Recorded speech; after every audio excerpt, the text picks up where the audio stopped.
दोस्तों, चुनाव आयोग पर विस्फोटक खुलासा करने के बाद राहुल गांधी को, जी हां, राहुल गांधी को नितिन गडकरी का सपोर्ट मिल गया है। नितिन गडकरी अब वो बात बोल रहे हैं जो राहुल गांधी बोल रहे हैं। अजीबोगरीब हालत देखिए दोस्तों कि ये सब कुछ उस दौर में हो रहा है जहां सुप्रीम कोर्ट के अंदर चुनाव आयोग ऑलरेडी एसआईआर के मुद्दे पर सुनवाइयों में पेश हो रहा है। एक बहुत ही हैरान करने वाला वीडियो अब सोशल मीडिया में वायरल है जो इस बात की तस्दीक करता है कि जो फर्जी वोटरों के नाम काटने और जोड़ने के दावे एलओपी राहुल गांधी कर रहे थे, दरअसल वैसे ही दावे तो मोदी जी के मंत्री नितिन गडकरी कर रहे हैं। दोस्तों, इंडिया टुडे का ये वीडियो जबरदस्त तरीके से सोशल मीडिया में वायरल है। वीडियो में आपको नहीं दिखा सकती, कॉपीराइट का इशू होता है। ये इंटरव्यू किया है इंडिया टुडे के वरिष्ठ पत्रकार राजदीप सरदेसाई ने नितिन गडकरी का। दोस्तों, केंद्रीय मंत्री नितिन गडकरी ने इस इंटरव्यू में बोला है कि उनके अपने लोकसभा क्षेत्र में, जी हाँ, उनके अपने लोकसभा क्षेत्र में 3.5 लाख वोट काटे गए हैं। और यही नहीं, वो ये दावा कर रहे हैं कि उनमें जिन लोगों के नाम काटे गए, बहुताया में वो लोग हैं जो उनको वोट करते हैं। यहां तक दावा कर रहे हैं गडकरी साहब कि उनमें से बहुत से लोग तो ऐसे हैं जो उनके परिवार के लोग हैं। और इसके जवाब में राजदीप सरदेसाई ने ये कहा कि क्या आप ये कह रहे हैं कि कोई कॉन्स्पिरेसी चल रही है, कोई योजनाबद्ध तरीके से आपको हराने की कोशिश की जा रही है? तो गडकरी साहब कहते हैं कि नहीं, मैं इस तरह के ब्लेम गेम में, इस तरह के आरोप प्रत्यारोप में नहीं पड़ूंगा, लेकिन ये बात सच है कि मेरी लोकसभा क्षेत्र से, नागपुर का ही जिक्र कर रहे होंगे, नागपुर से ही सांसद है नितिन गडकरी, 3.5 लाख मतदाता काटे गए जो कि उनके वोटर थे।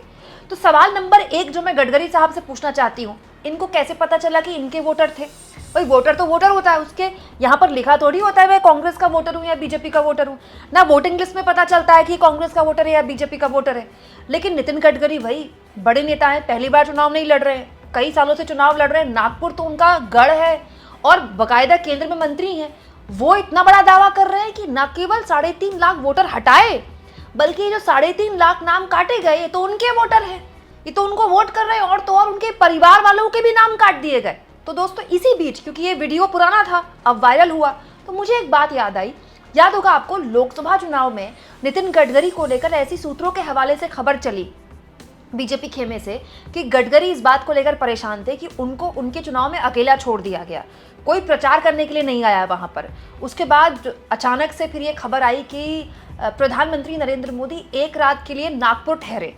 याद होगा आपको, लोकसभा चुनाव में, याद कीजिए, कई यूट्यूब चैनल्स ने खबर चलाई कि मोदी नागपुर ठहरे, वो गडकरी से मिलना चाहते थे, लेकिन गडकरी ने मना कर दिया कि अब मिलकर क्या फायदा। शायद तब तक नागपुर का जो लोकसभा चुनाव था वो निपट चुका था, अलग अलग फेजेस में चुनाव हो रहे थे।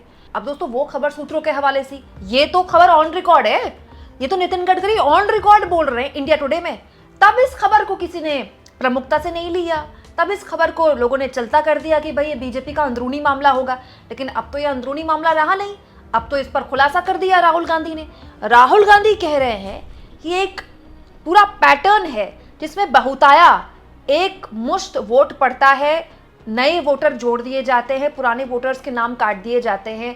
ये नए वोटर जो जोड़े जाते हैं ये फर्जी पते पर जोड़े जाते हैं, फर्जी नाम पर जोड़े जाते हैं, एक घर में 80-80 लोग रह रहे हैं, इस तरह से जोड़े जाते हैं।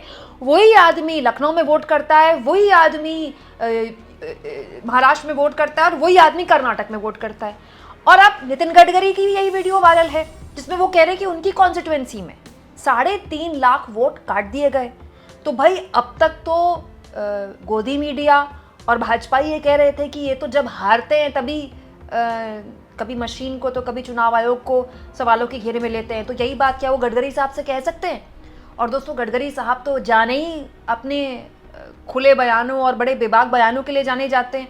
ऐसा तो है नहीं कि गडकरी साहब ने अपना यह बयान वापस लिया हो कि उस वक्त मैंने राजदीप सरदेसाई को जो बात बोली थी मैं उस पर खेद व्यक्त करता हूं और वो बात मैं वापस लेता हूं। ऐसा भी नहीं है, गडकरी साहब तो बेबाकी से अपनी बात बोलते हैं।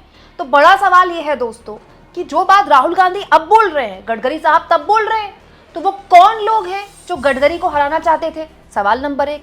सवाल नंबर 2, कैसे किसी का कोई नाम काट सकता है? भाई, नाम जोड़ता है चुनाव आयोग, नाम काटता है चुनाव आयोग। मैं तो नहीं मानती भाई हमारा चुनाव आयोग इतना निष्पक्ष है कि वो गडकरी साहब की कॉन्स्टिट्यूएंसी से 3.5 लाख उनके वोटर हटा देगा। भाई, वो तो सीना ठोक कर बोल रहे हैं मेरे वोटर हटा दिए 3.5 लाख से। तो फिर कौन हो सकता है दोस्तों? किसके पास ये अधिकार है कि वो जिसकी कॉन्स्टिट्यूएंसी से चाहे वोटर हटा रहा है, जिसकी कॉन्स्टिट्यूएंसी से चाहे वोटर ऐड ऑन कर रहा है? अब आप सोचिए दोस्तों, ये कितनी चिंताजनक बात है। अब ऐसी स्थिति में क्या किया जाए, किससे क्या बोला जाए। अब दोस्तों नितिन गडकरी की इस पुरानी बोली हुई बात वायरल हुई तो मैं कल आपको अपनी ये खबर भी दिखा देती हूँ। शरद पवार ने कल एक खुलासा कर दिया महाराष्ट्र में, मराठी में बोले वो कि विधानसभा चुनाव से पहले, महाराष्ट्र के विधानसभा चुनाव से पहले 2 लोग उनके पास आए। उन लोगों ने कहा कि हम आपको 160 सीटें जितवा देंगे। गठबंधन के लिए बोला या पार्टी के लिए बोला ये तो उन्होंने नहीं बताया। आप हमको एक मुश्त रकम दे दीजिए। शरद पवार ने कहा कि उनकी मुलाकात मैंने राहुल गांधी से भी करवाई, लेकिन राहुल गांधी ने साफ मना कर दिया कि ऐसा कोई खेल हम नहीं करेंगे, हम ईमानदारी से जनता के बीच जाएंगे। और यहाँ भी दोस्तों महाराष्ट्र को लेकर ही खुलासा कर रहे हैं, क्योंकि नितिन गडकरी भी महाराष्ट्र से ही आते हैं। अच्छा याद कीजिए दोस्तों, जो पूरा आर्टिकल लिखा था राहुल गांधी ने, संपादकीय लिखा था, कई अखबारों में लिखा था, वो भी महाराष्ट्र इलेक्शन को लेकर था। और जो खुलासा प्रेस कॉन्फ्रेंस में राहुल गांधी ने किया था उसमें भी महाराष्ट्र का बार बार जिक्र किया था कि लोकसभा चुनाव, एक लोकसभा चुनाव से दूसरे लोकसभा चुनाव में जितने वोटर नहीं बढ़े उससे ज़्यादा वोटर 6 महीने में बढ़ गए, लोकसभा चुनाव और विधानसभा चुनाव के सिर्फ 6 महीने के कार्यकाल में। तो ये सारी खबरों का केंद्र क्या है? महाराष्ट्र। और सभी की बात बोल रहे हैं। इनफैक्ट मुझे तो दोस्तों राहुल गांधी से बड़ा खुलासा नितिन गडकरी का लगता है। बताइए, एक केंद्र का मंत्री ये कह रहा है कि उसकी कॉन्स्टिट्यूएंसी में 3.5 लाख वोट काट दिए गए। तो मतलब ये कौन इतने पावरफुल लोग हैं जो किसी की भी कॉन्स्टिट्यूएंसी से वोट काट दे रहे हैं। दोस्तों यहाँ एक और बात मैं आपको बता दूं कि ये जो पूरा का पूरा खुलासा था राहुल गांधी का, ये इतना विस्फोटक था कि ऐसे ऐसे लोग भी अब राहुल गांधी के सपोर्ट में आ गए हैं जो कांग्रेस पार्टी से नाराज दिख रहे हैं। दोस्तों शशि थरूर इन दिनों बहुत बड़े सेवियर के तौर पर उभरे हैं बीजेपी के। बात बात पर बीजेपी जब भी विदेश नीति पर फंसती है तो शशि थरूर को आगे करती है। शशि थरूर के नाम पर डेलीगेशन भेजती है बीजेपी।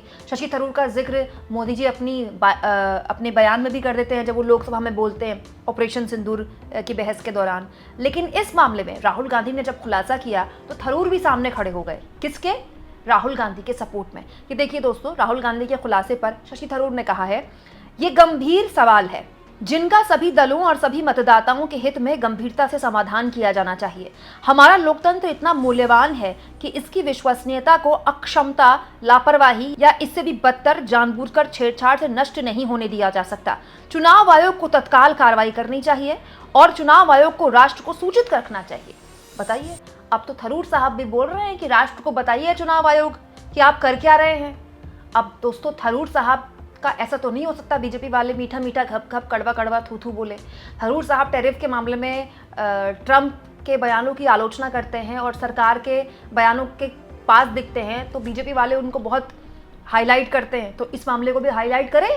ये तो गलत बात है ना कि जो बयान हमको सूट करता है बीजेपी वाले ले लेते हैं, जो बयान सूट नहीं करता उस पर बीजेपी वाले गायब हो जाते हैं। लेकिन दोस्तों ये पूरा मामला है ना, ये बीजेपी और कांग्रेस से काफ़ी ज़्यादा आगे निकल गया है। मैं कहती हूँ कि अगर ये फर्जीवाड़ा कांग्रेस कर रही है वो भी गलत है। भाई हमारा वोट हमारी मर्जी, हम जिसको दें, हमारी मर्जी हम इसको दें कि उसको दें, हमारी मर्जी हम नोटा में बटन दबा दें।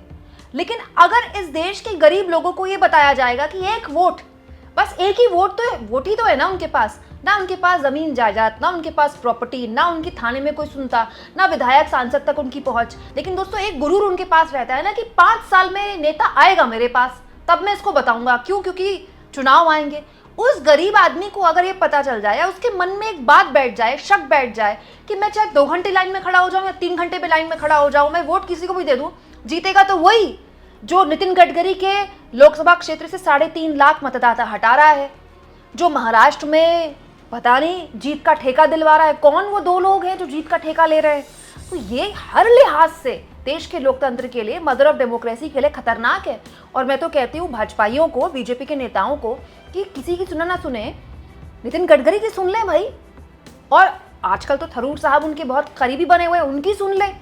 उनकी सुनकर ही चुनाव आयोग से कम ये कहें कि अगर फर्जीवाड़ा कांग्रेस कर रही है, अगर उस फर्जीवाड़े के जरिए कांग्रेस को फायदा हो रहा है, वो भी गलत है।